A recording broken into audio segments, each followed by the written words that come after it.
Namaste. Greetings to all of you. Grandmaster Chavakasvi அவர்களுடைய Creative Transformation Golden Lotus Sutras on Spiritual Practice இந்த புத்தகத்திலிருந்து On Discipleship அப்படிங்கிற டாபிக்ல இன்னைக்கு வரக்கூடிய முக்கியமான சூத்ரா என்னங்கிறது இப்ப பார்ப்போம். When a student falls because of pride, it is like making a spiritual investment that went bankrupt. கர்வத்தினால ஒரு சீடர் ஆன்மீக ரீதியா விழுந்தாங்கன்னா அது அந்த குரு செஞ்ச முதலீடு, ஆன்மீக முதலீடு, ஸ்பிரிச்சுவல் இன்வெஸ்ட்மெண்ட். அந்த சீடர் மேல செஞ்ச முதலீடு பல வருடங்களா இருக்கும் இல்லையா? சில கேசஸ்ல பல ஜென்மங்களா இருக்கும். பல ஜென்மங்களா பொறுமையா இருந்து அது பலன் தரும் அப்படிங்கறத காத்து தவா இருந்த மாதிரி பக்கத்துல இருந்து பார்த்துட்டு இருந்த அந்த குருக்கு அவங்க வருஷ கணக்குல, ஆண்டு கணக்குல,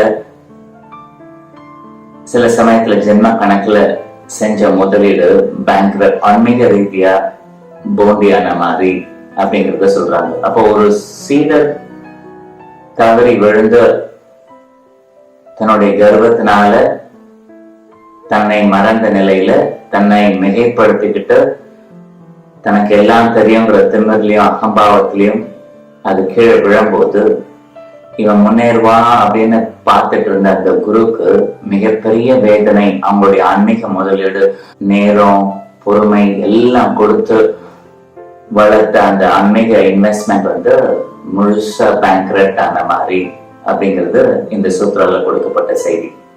இப்போ ஒரு சீடர் விழுறது ஒரு அப்பாக்கு இல்ல அம்மாக்கு தன்னுடைய மகனை பொறுமையா வளர்த்து முன்னேறதுக்காக பார்த்திருந்த ஆட்கள் அவங்க கண்ணு முன்னாடி இறந்து போற மாதிரி ஒரு சூழ்நிலை வருதுன்னு வச்சுக்கோங்க. அது எவ்வளவு பெரிய வேதனை தரும். அந்த மாதிரிதான் ஒரு ஆன்மீக ரீதியா முன்னேறி வெற்றி பெற்று முழுமை அடைஞ்சதுக்கான அர்த்தம் என்னது? ஒரு சீடர் முழுமையான நிலையை அடைஞ்சார் அப்படின்னா பரமஹன்ச நிலை. இந்த பரமஹன்ச நிலையை அடையக்கூடிய தன்மை கொண்டவர் அப்படின்னு நினைச்சு அவங்க மேல மிக அதிகமான முதலீடு செஞ்ச அந்த ஆன்மீக குருக்கு கர்வத்தின் காரணமாக அந்த சீடர் விழுறது ஒரு மிகப்பெரிய ஏமாற்றம் மாறி, மிகப்பெரிய வலி, வேதனை மாறி, மாஸ்டர் ஒரு ஆன்மீக முதலீடு மொத்தமா பேங்க்ரப்ட் ஆன மாதிரி அப்படிங்கறத சொல்றாங்க.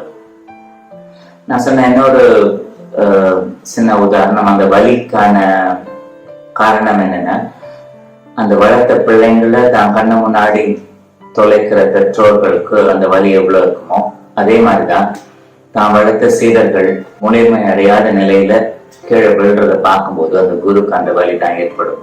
ஒவ்வொரு குருமார்களுக்கும் தன்னுடைய குழந்தைகள் மாறி வளர்க்கப்பட்ட அந்த சீடர்கள், அவங்களுடைய சிஷியர்கள் சொல்லுவாங்க இல்லையா, அவங்க பிள்ளைங்க மாதிரிதான்.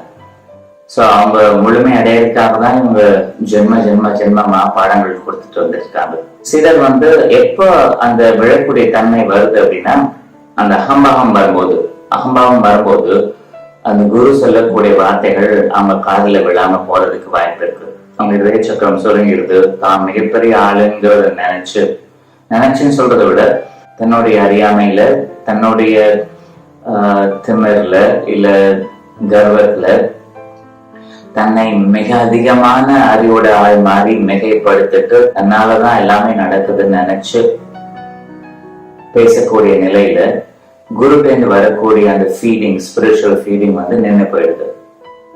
அந்த நின்று போறது காரணமா தான் அது விழுறதுக்கு வாய்ப்பு இருக்கு. அப்ப குரு நிறுத்துறது கிடையாது, அகம்பாவம் மூலமா அந்த கிரவுன் அடைச்சிருது. குருவோட ஒளி அவங்களுக்கு இறங்குறது நின்று போயிடுது. இந்த நிலையில தான் அந்த குருக்கு வேதனை வருது. இது மிக மிக முக்கியமான செய்தி. நம்ம எல்லாருக்கும் இதை ஞாபகப்படுத்தக்கூடிய ஒரு உண்மை இது. கர்வம் அந்த சீடரை அந்த குருவிடம் இருந்து பிரிக்கும் தன்மை கொண்டது. விழ வைக்கிறதுக்கு அது ஒரு காரணமா இருக்கு.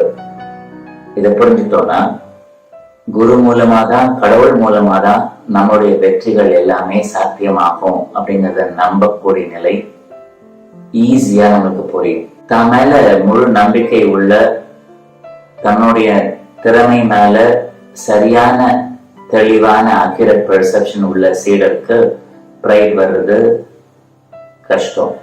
தன்னுடைய பலவீனத்தை மறைக்கிறதுக்காக இருக்கிறத விட தான் பெரிய ஆளு நினைக்கக்கூடிய அந்த நிலையில, தனக்கு இந்த குணங்கள்லாம் இருக்கு, தனக்கு பலவீனங்கள் இருக்கு ஒத்துக்க முடியாத நிலையில தன்னுடைய பலவீனங்களை மறைக்கிறதுக்காக தன்னை மிகைப்படுத்தி மிகுந்த கர்வம் உள்ள ஆள் மாதிரி காமிக்கக்கூடிய நிலை வருது இல்லையா? அந்த நிலைதான் குருவிடமிருந்து சீடரை பிரிக்கக்கூடிய தன்மை கொண்டது. அதுதான் அந்த சீடர் வெல்றதுக்கு வாய்ப்பு இருக்கு. அது மிகப்பெரிய வேதனையும் வலியும் குருக்கு கொடுக்கறதுக்கு வாய்ப்பு இருக்கு. இதுதான் இந்த சூத்ரால் இருக்கக்கூடிய முக்கியமான செய்தி. இதை குறிச்சு வச்சுக்கலாம். Wish you great day. Namaste.